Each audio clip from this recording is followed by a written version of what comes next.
రాజకీయాలకు తాత్కాలిక విరామం ప్రకటించారు బీఆర్ఎస్ వర్కింగ్ ప్రెసిడెంట్ కేటీఆర్. ఈ విషయాన్ని ఆయనే ఎక్స్ వేదికగా ప్రకటించారు. వెల్నెస్ రిట్రీట్ కోసం కొన్ని రోజులు వెళ్తున్నా అంటూ స్పష్టం చేశారు కేటీఆర్. రాజకీయ ప్రత్యర్థులు తనను ఎక్కువగా మిస్ కారని అనుకుంటున్నా అంటూ సెటైర్ వేశారు.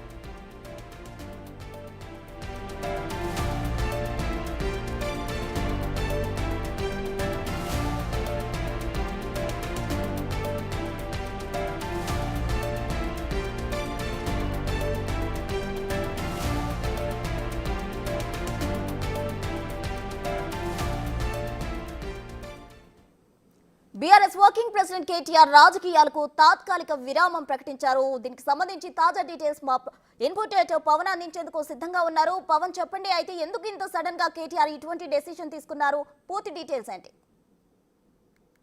గత కొద్ది రోజులుగా రాజకీయాలలో బిజీగా ఉంటున్న కేటీఆర్ ఈరోజు ఎక్స్ వేదికగా తాను కొంత తాత్కాలిక విరామం తీసుకుంటున్నట్లుగా ఎక్స్ వేదికగా ప్రకటించారు.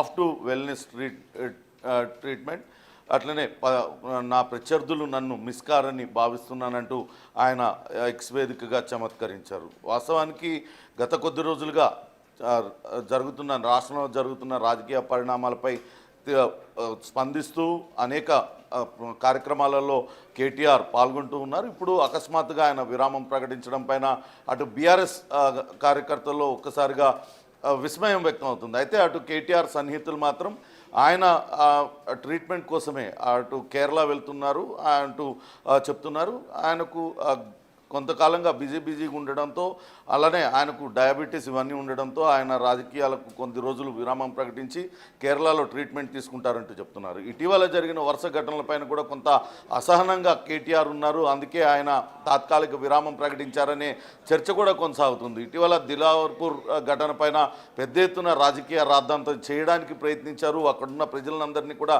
రెచ్చగొట్టి కాంగ్రెస్ ప్రభుత్వం అక్కడ ఎథనాల్ ఫ్యాక్టరీని నిర్మిస్తుంది అనే అపవాదులు లేవనెత్తారు. కానీ తీరా చూస్తే అవన్నీ కూడా ఆ ఇథనాల్ ఫ్యాక్టరీకి అనుమతులు ఇచ్చింది కేసీఆర్ హయాంలోనేనంటూ అటు కేసీఆర్ సంతకంతోనే ఇవన్నీ కూడా చకచకా ఫైల్స్ అన్నీ కదిలి అక్కడ ఇథనాల్ ఫ్యాక్టరీకి నిర్మాణానికి జరిగిందంటూ తెలిసింది. అలానే లగచర్ల ఇష్యూలో కూడా అక్కడ జరుగుతున్న ఉద్యమాన్ని కావచ్చు, అక్కడ ప్రజలు తమ అభిప్రాయాన్ని వెలుబుచ్చడంతో వాళ్ళందరి అభిప్రాయాన్ని గౌరవించి అక్కడ అటు భూమి తీసుకోవడాన్ని నిలిపివేసింది ప్రభుత్వం. కొత్తగా మరో నోటిఫికేషన్ జారీ చేసింది. ప్రజాభిప్రాయాన్ని గౌరవిస్తాము, ఖచ్చితంగా కాంగ్రెస్లో ప్రజాపాలన కొనసాగుతుంది, ప్రజల అభిప్రాయం ప్రజల నిర్ణయమే తమకు ఫైనల్ అంటూ కాంగ్రెస్ ప్రభుత్వం చెప్పింది. ఈ రెండు కూడా అటు బీఆర్ఎస్ పార్టీకి బూమరంగ్ అయినాయి. ఈ రెండింటినీ కూడా కేటీఆర్ దీని వెనకాలండి ప్రజలను రెచ్చగొట్టే ప్రయత్నం చేశారు.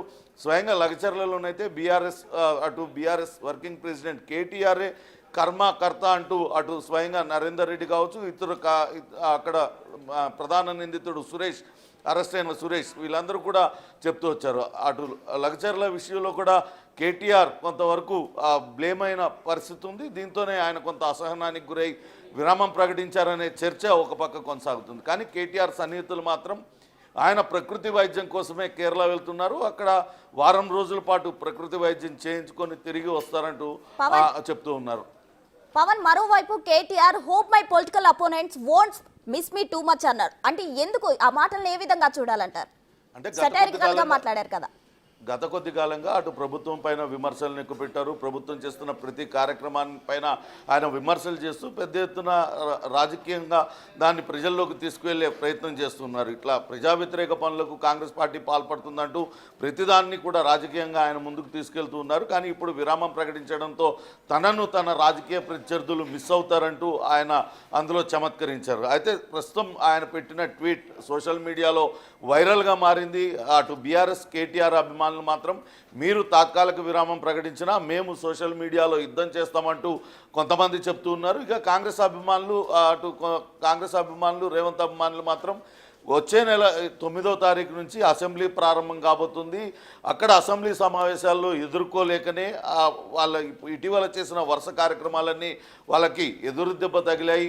ప్రతి దానిలో కూడా రాజకీయం చేయడానికి అటు విద్యార్థుల చావులు కావచ్చు, విద్యార్థులకి అనేక మందికి ఉద్యోగాలు కల్పించేవి, ఇవన్నీ కూడా వాళ్ళకి బూమరంగా అవ్వడంతో అటు అసెంబ్లీలో కాంగ్రెస్ నేతలను ఎదుర్కోలేకనే ఆయన పారిపోతున్నారంటూ కాంగ్రెస్ నేతలు కూడా అటు సోషల్ మీడియాలో పెడుతున్నారు. మొత్తం మీద కేటీఆర్ చేసిన ట్వీట్ ప్రస్తుతం వైరల్గా మారింది. కొంతమందికి ఆయనకు అనుకూలంగా మీ తరపున మేము పోరాటాన్ని కొనసాగిస్తాం, వాళ్ళకి విరామమే, కాంగ్రెస్ పార్టీ పైన విరామం లేని పోరాటం చేస్తామంటూ కొంతమంది ట్వీట్ చేస్తుంటే కాంగ్రెస్ పార్టీ చేస్తున్న మంచి పనులు చూడలేక రాబోయే అసెంబ్లీ ఎన్నికల్లో కాంగ్రెస్ పార్టీని తట్టుకోలేకే ఇప్పటికే కేసీఆర్ రావడం లేదు, కేటీఆర్ కూడా రాకుండా తప్పించుకోవడానికే ఆయన ఈ సాకు చెప్పి పారిపోతున్నాడంటూ కాంగ్రెస్ అభిమానులు కూడా అటు సోషల్ మీడియాలో పోస్టులు పెడుతున్నారు. Prasuna. Right Pawan, thank you.